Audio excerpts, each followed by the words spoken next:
بسم اللہ الرحمن الرحیم ثم لتسألن یومئذ عن النعیم۔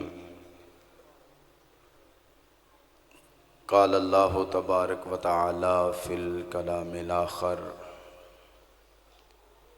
ان شانئک ھو الابتر۔ صدق اللہ العظیم۔ وہ جدھر جدھر بھی گئے کرم ہی کرم کرتے گئے، کسی نے مانگا نہ مانگا وہ جھولیاں بھرتے گئے۔ وہ جدھر جدھر بھی گئے کرم ہی کرم کرتے گئے، کسی نے مانگا نہ مانگا وہ جھولیاں بھرتے گئے۔ گدا تو گدا ہیں کوئی شاہوں میں دکھا دو، گدا تو گدا ہیں کوئی شاہوں میں دکھا دو، جس کو میری سرکار سے ٹکڑا نہ ملا ہو۔ آتا ہے انہیں فقیروں پہ کچھ رحم ایسا، آتا ہے انہیں فقیروں پہ کچھ رحم ایسا، خود بھیک دیں خود کہیں منگتے کا بھلا ہو، خود بھیک دیں خود کہیں منگتے کا بھلا ہو۔ مولا سلم وسلم دائما ابدا ابدا علی حبیبک خیر الخلق کلہم۔ سورہ تکاثر میں سے آخری آیہ مبارکہ تلاوت کرنے کا شرف حاصل کیا ہے، جس میں اللہ جل وعلا وحدہ لا شریک یہ اعلان فرما رہا ہے، حکم ارشاد فرما رہا ہے، ثم لتسألن یومئذ عن النعیم۔ فرمایا پھر تمہارا رب ضرور تم سے سوال کرے گا، ثم لتسألن یومئذ عن النعیم۔ اس دن تمہارا رب تم سے ضرور سوال کرے گا جو اس نے تمہیں نعمتیں عطا فرمائی ہیں۔ اللہ تبارک و تعالی نے بندے کو جو بھی نعمت عطا فرمائی ہے، بندہ یہ نہ سمجھے کہ میرا عمل رائے گاں چلا جائے گا، میں نے جو کام کیا جیسے وقت گزر گیا میرا عمل بھی گزر گیا، وقت چلا گیا شاید میرا عمل بھی کہیں کھو گیا۔ ایسا نہیں ہے، بلکہ اللہ تبارک و تعالی نے بندے کو ایک خاص مقصد کے لیے تخلیق فرمایا ہے، اور وہ خاص مقصد یہ ہے کہ بندہ رہ کر اپنے رب کو راضی کرے۔ سامعین دی احترام، اللہ تعالیٰ کی ان عظیم احسانات میں سے ایک احسان رمضان المبارک ہے۔ چند دن پہلے ہم اس انتظار میں تھے، رمضان المبارک آ رہا ہے آ رہا ہے آ رہا ہے، تیاریاں تھیں، بس ایام معدودات گنتی کے دن ہیں۔ ہم اسی چکر میں پڑے رہے، سحری کتنے بجے ہے، افطاری کتنے بجے ہے، ہم اسی تیاری میں رہے کہ آج یہ کام کرنا ہے، آج فلاں کام کرنا ہے، اور ہمیں پتہ بھی نہ چلا، اور آج 27 رمضان المبارک آ گیا، اور بالکل رمضان المبارک اپنے آخری لمحات اور اپنے آخری ایام میں ہے۔ تو حضرات محترم، یہ اللہ کا احسان ہے، تو اللہ تبارک و تعالی کا احسان اور اس کی نعمت، فرمایا اس کے بارے میں تم سے سوال کیا جائے گا، تو اب اس کے بارے میں بھی پوچھا جائے گا کہ رمضان المبارک تمہیں دیا تھا تاکہ تم اپنی بخشش کا سماع اکٹھا کرو، تم اپنی مغفرت کا سماع اکٹھا کرو، تم اپنے رب کو راضی کرنے کی کوشش کرو۔ بتاؤ اے اہل ایمان، اس رمضان المبارک کو تم نے کس طرح گزارا ہے؟ کن معاملات کے ساتھ رمضان المبارک کو گزارا؟ اس کی سحری کیسے کی ہے، افطاری کیسے کی ہے، نمازوں کی حالت کیا ہے؟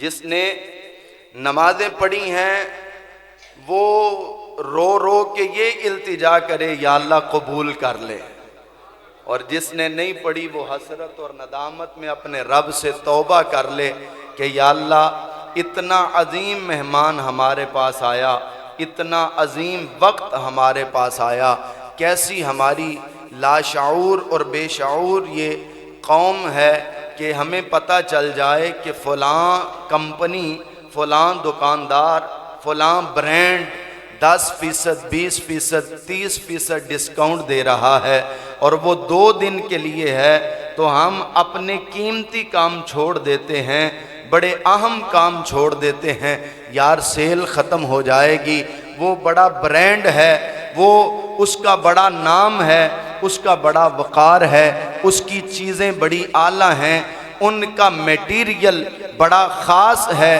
ہم اپنے ذاتی کاموں کو چھوڑ کے اس برانڈ کے پیچھے بھاگتے ہیں، اس چیز کے پیچھے اسے حاصل کرنے کے لیے دوڑتے ہیں، اپنا وقت نہیں دیکھتے۔ اللہ نے تمہیں پورے سال میں ایک وہ برانڈ عطا فرمایا ہے جس کے برانڈ جیسا پورے سال میں کوئی اور دن نہیں ہے۔ اللہ تبارک و تعالی نے وہ خاص گھڑیاں عطا فرمائی ہیں جن کی گھڑیوں جیسی دوسری گھڑیاں نہیں ہیں، وہ ساعتیں عطا فرمائی ہیں جن کی ساعتوں جیسی دوسری ساعتیں نہیں ہیں، تو پھر بھی اے مسلمان تو اپنے دنیاوی کاموں میں مشغول رہ کے ان عظیم گھڑیوں کو گنوا بیٹھا۔ اللہ رب العالمین نے ہمیں آخرت کی تیاری کے متعلق ارشاد فرمایا تھا، لیکن انسان شیطان کے چنگل میں جو سارا سال پھنسا رہا، غفلت کا شکار رہا، پھر بھی رمضان المبارک میں اس پر وہ شیطان کی نحوست کا سایہ پانی کے چھڑکاؤ کی طرح چھڑکاؤ کرتا رہا۔ بالآخر کیا ہوا؟ غفلت میں مہینہ گزار دیا۔ اللہ رب العالمین نے فرمایا تھا رمضان المبارک میں آخرت کی تیاری کرنی ہے، ہم نے سارا رمضان عید کی تیاری میں لگا دیا۔ چہ جائے کہ یہ ایک خوشی کا تہوار ہے، لیکن جناب حضرت عمر فاروق رضی اللہ تعالیٰ عنہ جیسی ہستی، آپ فرماتے ہیں عید تو اس کی ہے جسے یہ پتہ چل جائے میرے روزے، میری نمازیں اللہ کی بارگاہ میں قبول ہو چکی ہیں۔ تو آج کا دن لمحہ فکریہ ہے، جمعۃ الوداع یا وداع۔ فرمایا کہ یہ وداع جو بھی مہمان آتا ہے اس نے بالآخر جانا ہی ہوتا ہے، وداع کرنا ہی پڑتا ہے۔ تو یہ آخری جمعہ رمضان المبارک کا اگر آج بھی ہمارے ضمیر نہ جھنجھوڑے گئے اور آج بھی اگر ہم اپنی اصلاح نہ کر کے یہاں مسجد سے جا سکے تو پھر اللہ رب العالمین حضرت مولا علی کرم اللہ تعالی وجہ الکریم فرماتے ہیں افسوس ہے اس بندے پر جسے اللہ نے زندگی میں کئی مرتبہ توبہ کی توفیق دی، توبہ کے لیے اسباب عطا فرمائے، لیکن وہ بندہ پھر بھی توبہ نہ کر سکا۔ فرمایا افسوس ہے اس بندے پر کہ جسے اللہ تبارک و تعالی نے توبہ کے لیے اسباب دیے۔ یہ سبب ہے اللہ کا کہ رمضان المبارک کا جمعہ ہے، بابرکت دن ہے، اور اللہ نے اپنے پاک گھر میں آنے کی توفیق عطا فرمائی ہے۔ میں اپنا جائزہ لوں، آپ اپنا جائزہ لیں، کتنے قرآن پاک مکمل کیے ہیں، کتنی نمازیں جماعت کے ساتھ پڑھی گئی ہیں، کتنے روزے صحیح طریقے سے رکھے ہیں، زبان کا کتنا غلط استعمال کیا ہے، کتنا صحیح استعمال کر کے ذکر و اذکار کیا ہے۔ بالآخر مختصر سی بات یہ ہے کہ ہم اپنا اندازہ لگائیں اور یہ غور کریں کہ ہم نے ان رمضان المبارک کے دنوں میں کیا کھویا ہے، کیا پایا ہے۔ اور ہم سمجھتے ہیں ہمارا عمل یوں ہی ہے، اللہ تبارک و تعالی فرماتا تمہارا عمل یوں ہی نہیں۔ وَقُلِ اعْمَلُوا فَسَيَرَى اللَّهُ عَمَلَكُمْ وَرَسُولُهُ، اللہ رب العالمین فرماتا ہے تمہارا عمل اللہ کی بارگاہ میں بھی پیش کیا جاتا ہے، رسول اللہ صلی اللہ علیہ وآلہ وسلم کی بارگاہ میں بھی پیش کیا جاتا ہے۔ وَقُلِ اعْمَلُوا، اے محبوب صلی اللہ علیہ وآلہ وسلم آپ فرما دیجئے اعملوا، جان لو، فَسَيَرَى اللَّهُ عَمَلَكُمْ وَرَسُولُهُ، فرمایا اللہ رب العالمین بھی تمہارے اعمال کو دیکھ رہا ہے، اور اللہ تعالیٰ کے اذن سے صاحب گنبد خضرا بھی تمہارے اعمال کو دیکھ رہے ہیں۔ آج یہ کیمرہ سامنے لگا ہے تو میں محتاط ہو جاتا ہوں کوئی ایسی بات نہ کی جائے کہ جو آن دا ریکارڈ ہو جائے اور بعد میں وبال جان بن جائے۔ آپ شادی بیاہ میں جاتے ہیں یا کہیں سی سی ٹی وی کیمرہ لگا ہو تو محتاط بندہ ہو جاتا ہے، ایسی حرکت نہیں کرتا کہ جناب جس کا بعد میں خمیازہ بھگتنا پڑے۔ بھئی یہ کیمرہ عارضی ہے، ایک اللہ تبارک و تعالی کی نظر ہے۔ اللہ رب العالمین فرماتا الم یعلم بان اللہ یرا، اے میرے بندو تم کیوں بھول جاتے ہو تمہارا رب ہر وقت تمہیں دیکھ رہا ہے۔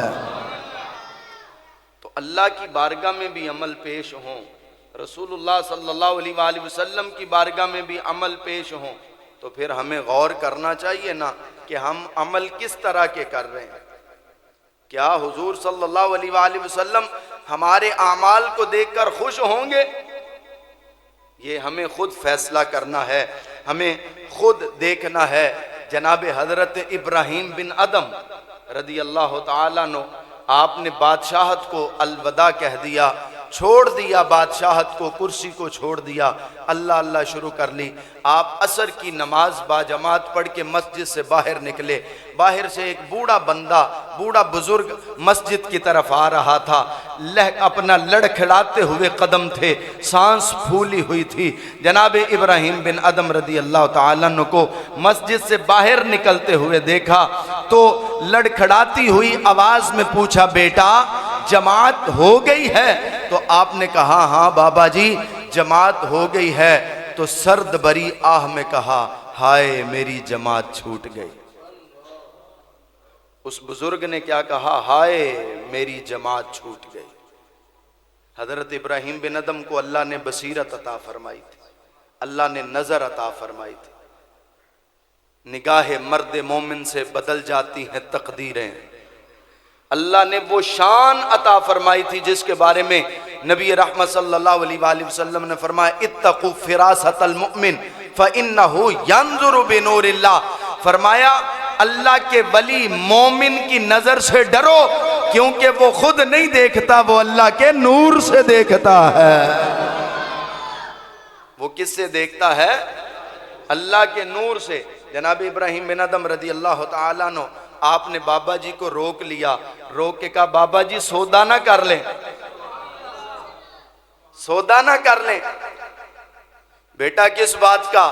فرمایا بابا یہ آہ بری جو ندا تو نے کی ہے یہ مجھے دے دے اور میری عصر کی نماز جماعت والی تو لے لے۔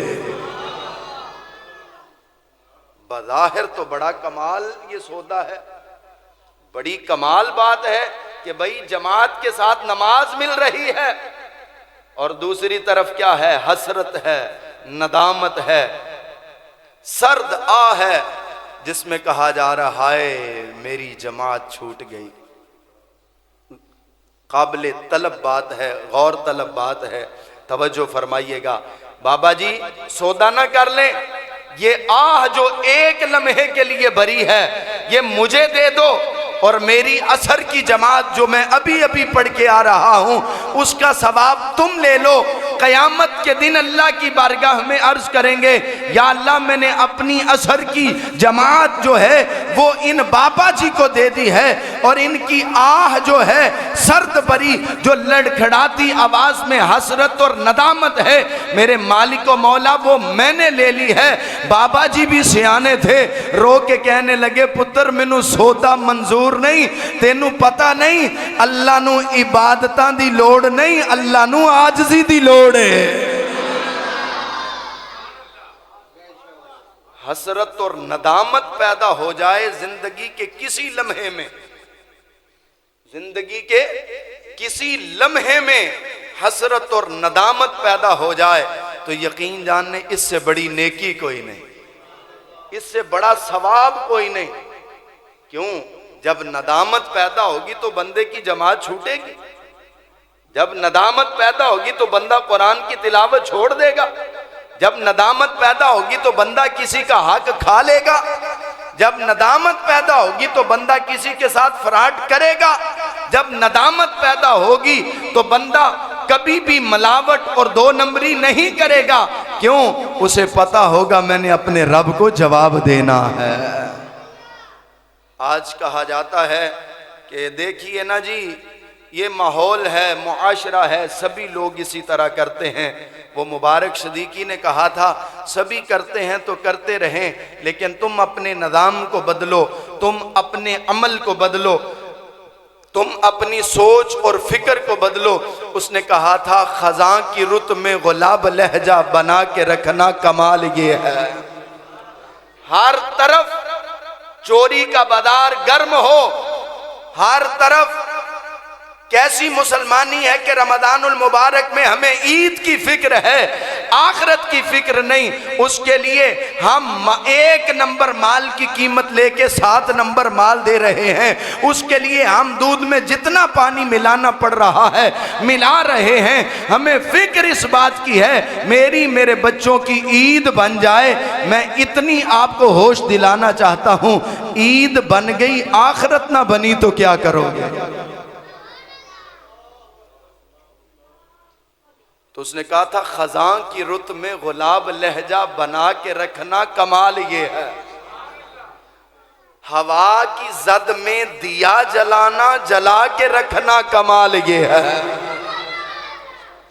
ذرا سی لغزش پہ توڑ دیتے ہیں زمانے والے تعلق سارے، سو ایسے ویسوں سے بھی تعلق بنا کے رکھنا کمال یہ ہے۔ یہ نہ دیکھو وہ بھی اس طرح کر رہا ہے، وہ بھی اس طرح کر رہا ہے، مارکیٹ میں یہ چل رہا ہے۔ جناب حضرت تیفور بن عیسیٰ جنہیں حضرت بایزید بسطامی رحمت اللہ تعالی علیہ کہا جاتا ہے، جن کا وہ واقعہ بڑا مشہور ہے کہ ماں نے 1 مرتبہ پانی مانگا تھا۔ نوجوانوں سنو ذرا، رمضان المبارک کے آخری جمعۃ المبارک میں آپ بھی اپنی اصلاح کر کے یہاں سے جانا۔ 1 مرتبہ ماں نے پانی مانگا تھا، پانی نہیں تھا، باہر سے پانی لے کر آئے، سردیوں کی ٹھٹھرتی رات تھی، پیالے کو اپنے ہاتھ کی ہتھیلی پر رکھا، ساری رات ماں 1 مرتبہ پانی مانگ کے سو گئی ہے، ساری رات وہ پانی کا پیالہ ہاتھ پہ رہا، جم گیا، صبح جو ہے وہ پانی کا پیالہ مشکل سے اتارا گیا۔ ماں نے کہا بیٹا سو جاتے، میں تو سو گئی تھی۔ فرمایا اماں پانی مانگا تھا، میری غیرت نے گوارا نہیں کیا میں سو جاؤں۔ پھر ماں نے ہاتھ اٹھائے، آج بندہ کہتا نمازیں بھی پڑھتا ہوں، روزے بھی رکھتا ہوں، عبادتیں بھی کرتا ہوں، بھئی فلاں پیر صاحب نے مجھے یہ وظیفہ بتایا ہے، میں وظیفہ بھی کرتا ہوں، لیکن میرے کاروبار میں برکت نہیں ہے، میرا گھر صحیح طرح نہیں چل رہا، بچے میرے کہنے میں نہیں ہیں۔ تو میں ان سے پوچھنا چاہتا ہوں کہ بتاؤ والدین کو بھی راضی کیا ہے کہ نہیں کیا؟ اپنی ماں اور اپنے باپ کو بھی کبھی راضی کیا ہے کہ نہیں؟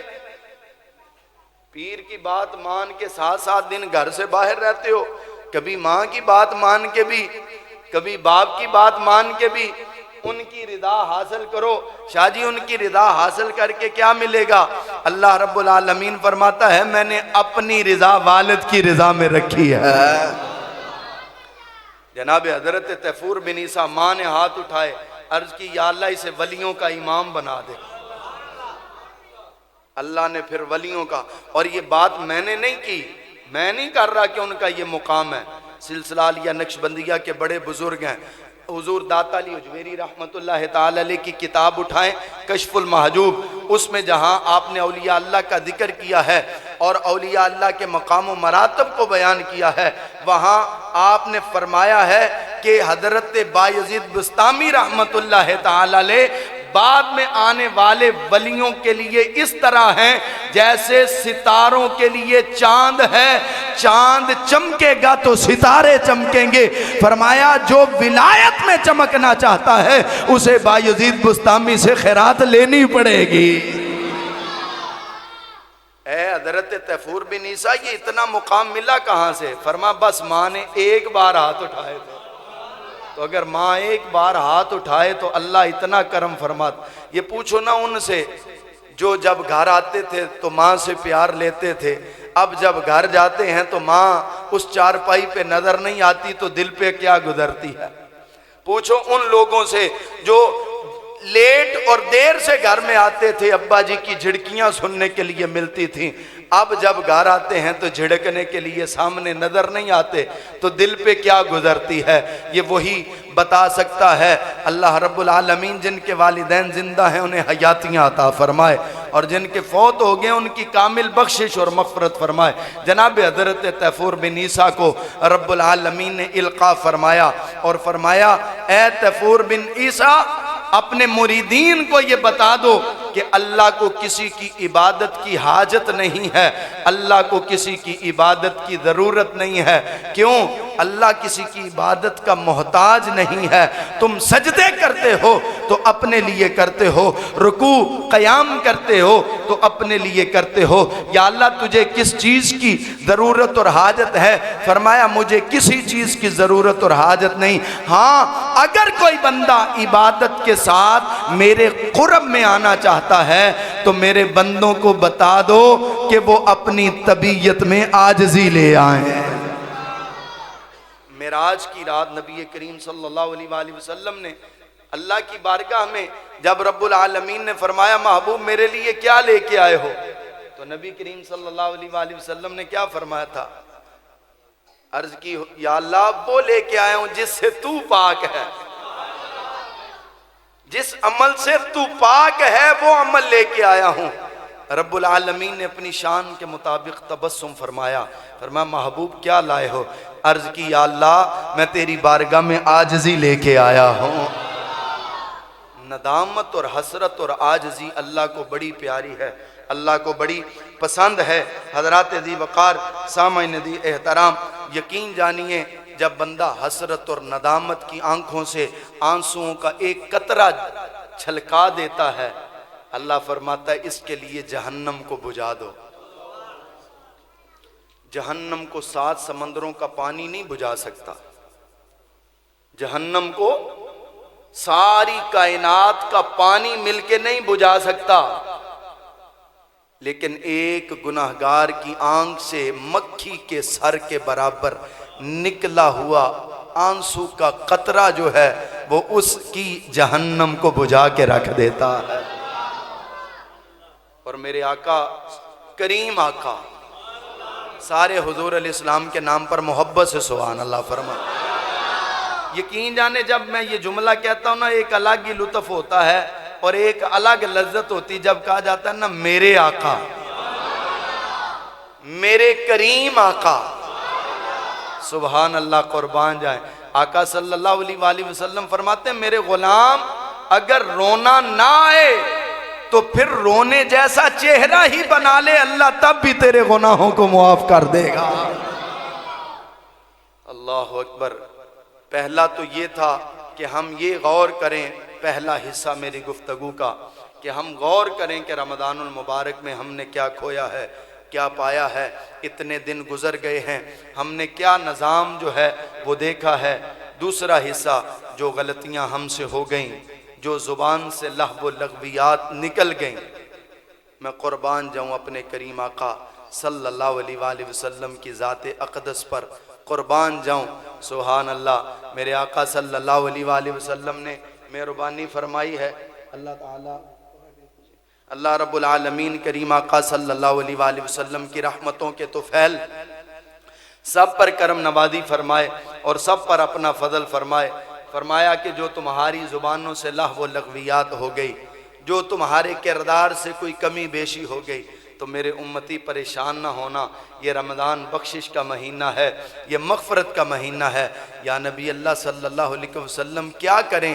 فرمایا اپنے مال میں سے کچھ مال اللہ کی راہ میں صدقہ کر دے, اللہ اس صدقے کی برکت سے تیرے گناہوں کو معاف کر دے گا. اللہ اس صدقے کی برکت سے تیرے گناہوں کو, اور اس صدقے کا نام رکھا گیا صدقہ فطر. اس کا نام کیا رکھا گیا؟ صدقہ فطر اس کا نام رکھا گیا.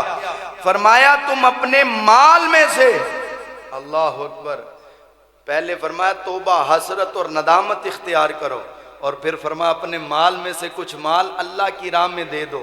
میں ایک مثال عرض کر دوں تاکہ آپ کا ذہن اور وسیع ہو جائے۔ جب اللہ مجھے اور آپ سب کو، دعا کر لیتے ہیں پہلے، اللہ مجھے اور آپ سب کو گنبد خضرا کی مقبول حاضری عطا فرمائے۔ یا اللہ جنہوں نے آمین کہا ہے انہیں اسی سال توفیق عطا فرما دے، اور ان کی آمین کے صدقے مجھے بھی توفیق عطا فرما دے۔ حضرات سنیے ذرا، جب ہم باب السلام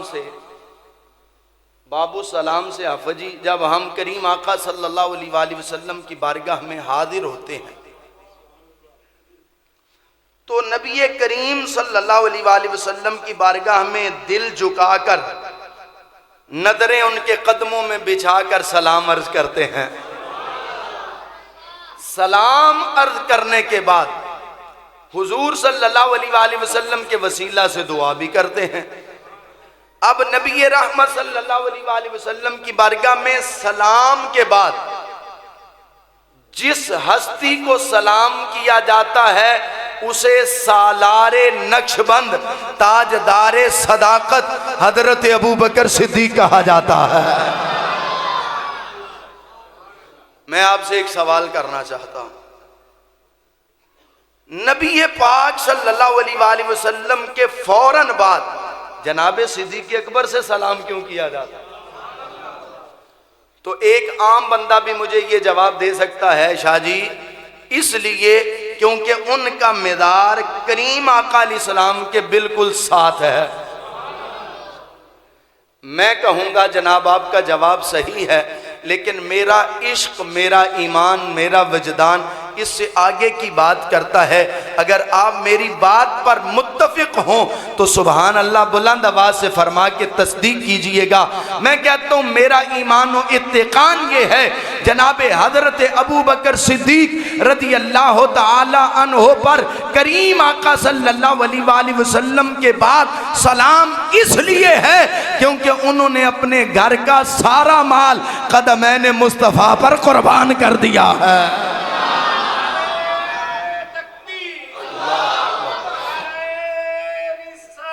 یا رسول اللہ صلی اللہ علیہ وسلم، حق چار یار یا علی۔ اچھا میں آپ سے ایک اور سوال کر لیتا ہوں، جب کوئی بندہ کسی کو دیتا ہے، کوئی مال دیتا ہے تو دینے والے کو خوشی ہوتی ہے کہ لینے والے کو؟ لینے والے کو۔ ایک غریب بندہ ہے، وہ بیچارہ رات کے کھانے سے تنگ ہے، اچانک ایک مالدار بندہ اسے 5 بندوں کا صدقہ فطر دے دے تو خوشی کسے ہوگی؟ ہو سکتا ہے دینے والے کے دل میں اللہ نہ کرے، اللہ نہ کرے، کوئی خلش آ جائے تو وہ یہ سوچے کہ میرا اتنا مال چلا گیا۔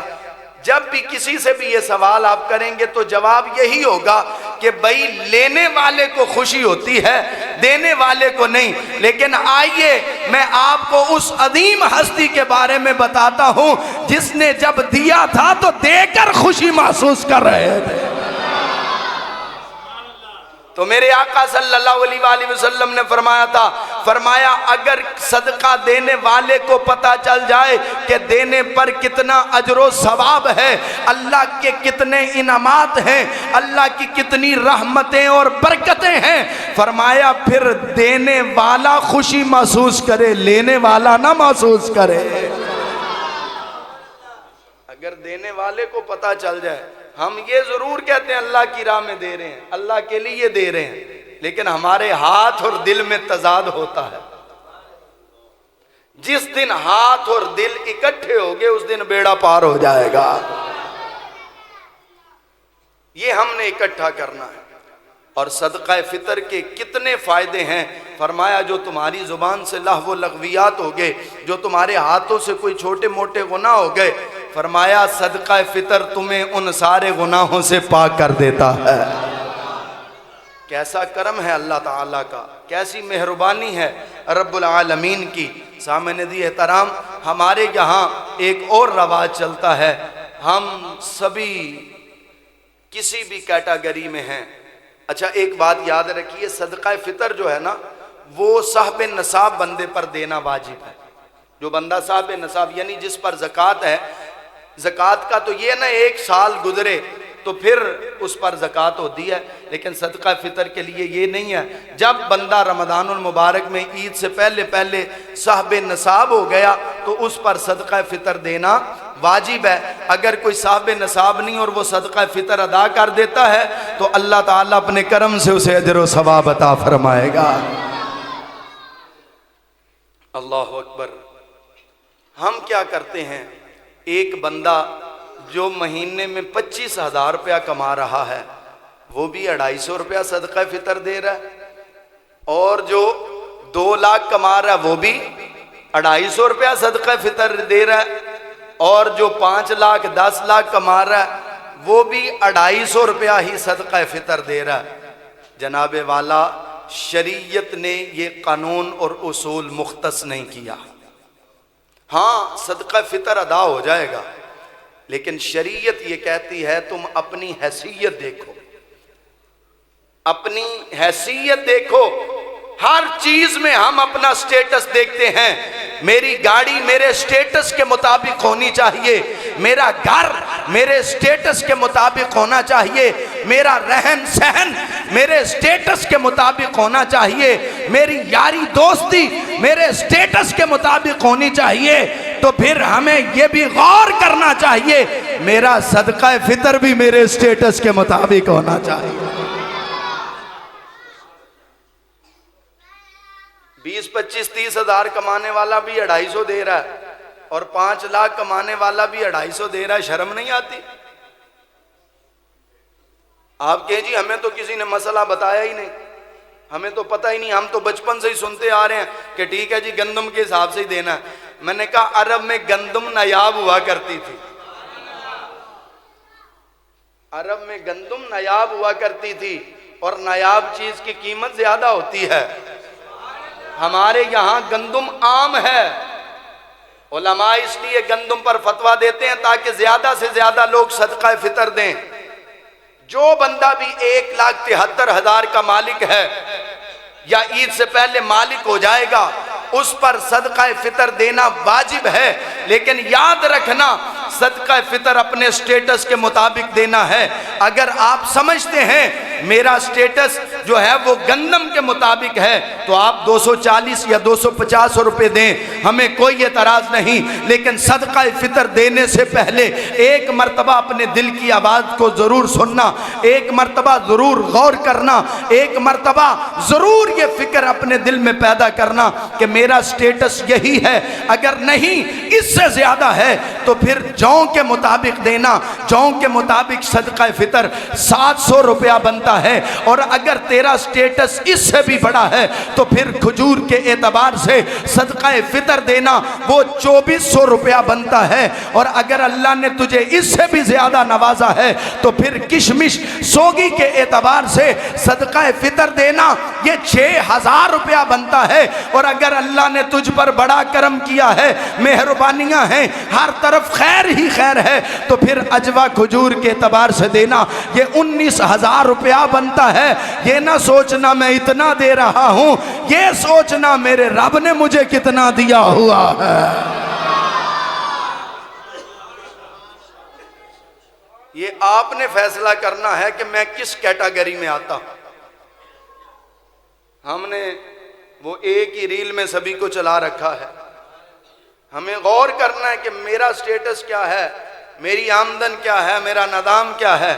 وہ بھئی جب اللہ نے دیا ہے، ایک بندہ جناب حضرت عمر فاروق رضی اللہ تعالیٰ عنہ کی بارگاہ میں آیا تو کپڑوں پر پیوند لگے ہوئے تھے، آپ نے کہا اس کی کچھ مدد کرو، تو اس نے کہا نا میں بڑا امیر کبیر ہوں، میرے پاس بکریاں ہیں، گائے ہیں۔ تو حضرت عمر فاروق رضی اللہ تعالیٰ عنہ نے فرمایا جلاد کو بلاؤ اور اسے 30 کوڑے لگواؤ۔ پوچھا گیا یا عمر یہ کیوں؟ فرمایا جب اللہ نے دیا ہے تو ظاہر کیوں نہیں کرتا؟ وَأَمَّا عاجزی اور چیز ہے، انکساری اور چیز ہے، گھٹیا پن اور چیز ہے۔ وَأَمَّا بِنِعْمَةِ رَبِّكَ فَحَدِّثْ، اللہ نے عطا کیا ہے تو اللہ کی عطا کو تحدیث نعمت کے لیے شکرانے کے طور پر اسے ظاہر بھی کیا کرو۔ فرمایا تم اپنے آپ کو دیکھو، اپنی حیثیت کو دیکھو، جو تمہاری حیثیت ہے، اگر 250 روپے تمہاری اوقات ہے، حیثیت ہے، تو اس کے مطابق دو، اگر 700 روپیہ ہے تو اس کے مطابق دو، اگر 2400 روپیہ ہے تو اس کے مطابق دو، اور اگر 19,000 روپیہ ہے تو اس کے مطابق دو، اور اگر 6,000 روپیہ ہے تو اس کے مطابق دو۔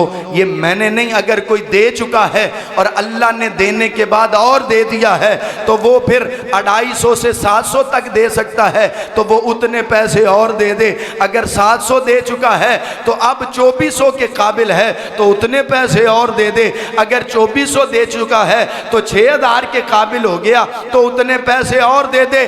شاہ جی فائدہ کیا ہوگا؟ میرے لجپال نبی صلی اللہ علیہ وآلہ وسلم کی حدیث سنو اور قیامت تک فخر کرنا کہ اللہ نے آپ کو ایمان جیسی دولت عطا فرمائی ہے۔ میرے آقا صلی اللہ علیہ وآلہ وسلم فرماتے ہیں جب ایک بندہ مومن قبر میں جائے گا، قبر میں رکھا جائے گا، اچانک آگ اس کی طرف لپک کے آئے گی، ابھی آگ اس کے چہرے کے قریب نہیں پہنچے گی کہ ایک دیوار درمیان میں بن جائے گی اور وہ دیوار اس آگ کو بجھا کے رکھ دے گی۔ پھر اس دیوار کی وجہ سے اس قبر والے کے عذاب کو اپنا اٹھا لیا جائے گا، عذاب کو ختم کر دیا جائے گا۔ پوچھا یا نبی اللہ صلی اللہ علیہ وسلم وہ دیوار کیا ہوگی؟ میرے اور تیرے لجپال نبی صلی اللہ علیہ وآلہ وسلم نے فرمایا وہ دیوار جو آگ کے اور مومن میت کے درمیان آئے گی، اس دیوار کو صدقہ کہا جاتا ہے۔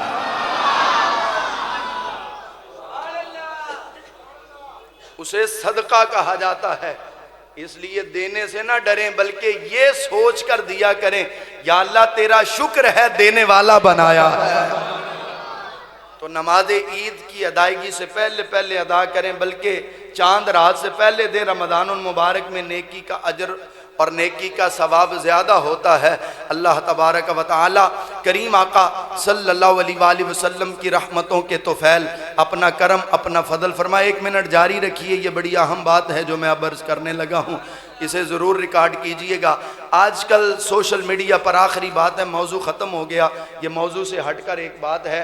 سوشل میڈیا پر بڑی ویڈیوز اور بڑا نظام وائرل ہو رہا ہے کہ جی جمعۃ المبارک کے دن آپ 4 نفل پڑھ لیں قضائے عمری کے تو آپ کی ساری زندگی کی نمازیں جو ہے نا وہ ادا ہو جائیں۔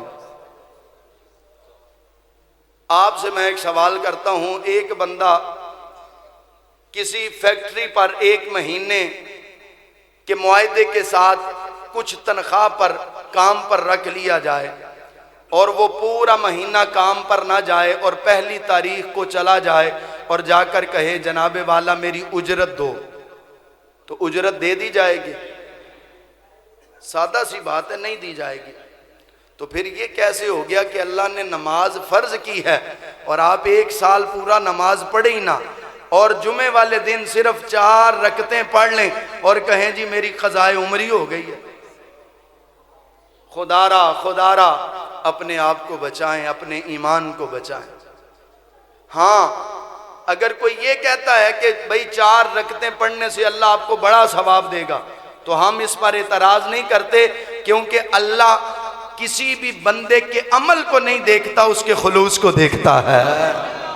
تو ہم یہ نیت کر سکتے ہیں کہ بھئی اس کا خلوص بڑا اعلیٰ ہے، اس کا اخلاص بڑا اعلیٰ ہے، اس کا تقوی اعلیٰ ہے، اس لیے اللہ 4 رکعتوں پر اتنا ثواب دے رہا ہے۔ یہ ایک الگ بحث ہے۔ لیکن اگر آپ یہ کہیں کہ قضائے عمری ہو جائے گی، نہ بھائی، نمازوں کی 4 رکعتوں سے قضائے عمری نہیں۔ آپ کتنا بہتر تھا اگر رمضان، اور یہ شروع میں بھی میں نے عرض کیا تھا رمضان المبارک میں، اب آخر میں بھی عرض کر رہا ہوں، اور کئی اداروں کو آج سے چھٹیاں بھی ہو گئی ہیں، تو وہ کوشش کریں کہ اپنی ہر نماز کے ساتھ کم از کم 1 نماز اور زیادہ سے زیادہ 5 نمازیں یا 2 نمازیں، جتنی توفیق ہے، جتنی ہمت و طاقت ہے، اس کے ساتھ قضا نمازیں پڑھتے جائیں چلیں، کچھ نہ کچھ تو بوجھ کم ہوگا نا۔ قیامت کے دن سب سے پہلا سوال کس چیز کا ہوگا؟ کیوں بھئی کس چیز کا ہوگا؟ باہر والے نہیں بولن دے، تسی حساب نہیں دینا۔ ہاں جی، نماز کا ہوگا نا۔ دینا سبھی نے، ہم سب نے، لیکن اللہ مہربانی فرمائے بغیر حساب کے معافی عطا فرما دے۔ نماز کا تو اگر پہلے سوال میں ہی نمبر پورے نہ ہوئے تو کیا بنے گا؟ ہم نے اپنی زندگی کو گزارنے کا اصول بدل لیا۔ ایک مرتبہ فرمائیے ذرا سبحان اللہ۔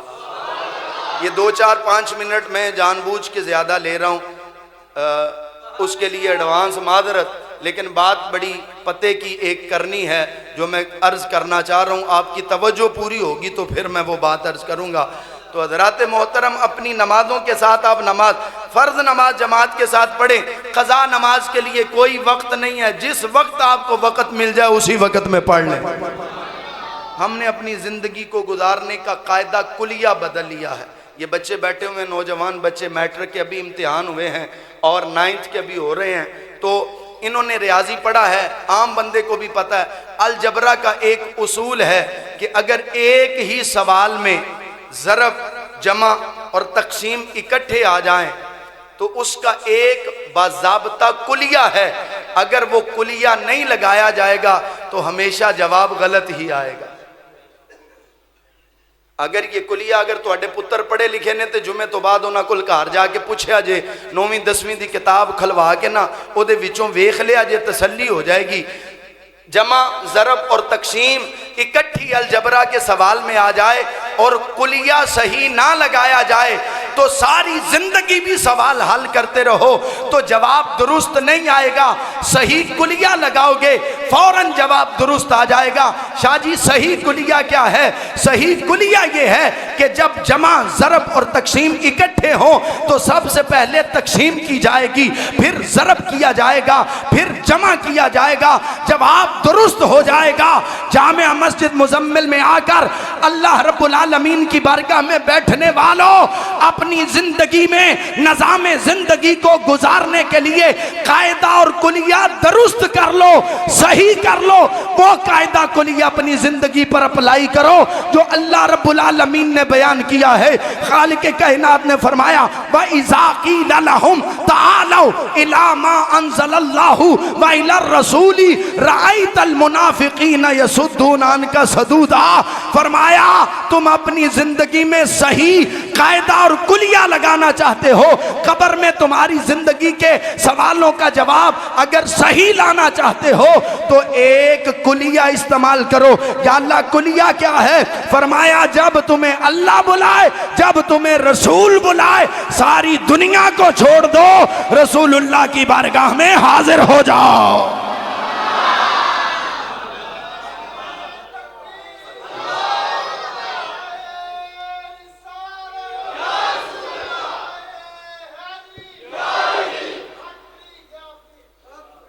حضرات اپنی زندگی کے کلیے کو درست کریں۔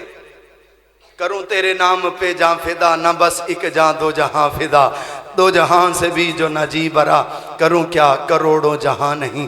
یہی زندگی کا اصول اور کلیہ بنائیں۔ اللہ میرا آپ سب کا حامی و ناصر ہو۔ وآخر دعوانا الحمدللہ۔